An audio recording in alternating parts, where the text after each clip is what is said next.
Sheesh. Has anyone ever told you how much of a dork you are?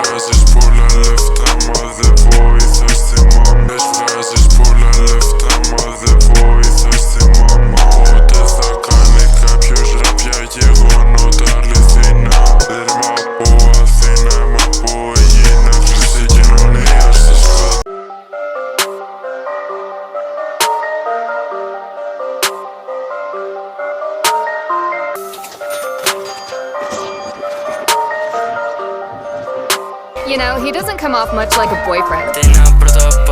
Ζωέμουν σαν επεισόδιο South Park. Μαζεύω Euroraps για να πάρω